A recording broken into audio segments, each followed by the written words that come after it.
ഒരുപാട് യൂത്ത് കോൺഗ്രസ്സിലടക്കമുള്ള മഹിളാ കോൺഗ്രസ്സിലടക്കമുള്ള സ്ത്രീകൾക്ക് വ്യക്തമായി ധാരണയുള്ള ഒരാൾ തന്നെയാണ് രാഹുൽ മാങ്കൂട്ടം എന്ന് പറയുന്ന വ്യക്തി.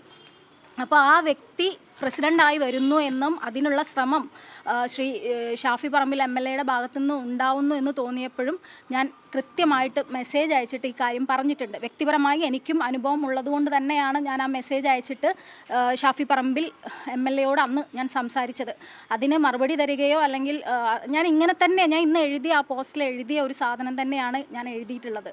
കാരണം ഞാനൊരു എഴുത്തുകാരിയാണ്. സ്ത്രീപക്ഷ നിലപാടിന് ഏത് പക്ഷത്തേക്കാൾ ഇമ്പോർട്ടൻസ് കൊടുക്കുന്ന ഒരാളാണ്. അപ്പോൾ ഒരുപാട് സ്ത്രീകളാണെങ്കിലും പെൺകുട്ടികളാണെങ്കിലും എഴുത്തിലും രാഷ്ട്രീയത്തിലും സിനിമയിലും ഒക്കെ വരണമെന്ന് ആഗ്രഹിക്കുന്ന ഒരു വ്യക്തിയാണ് ഞാൻ.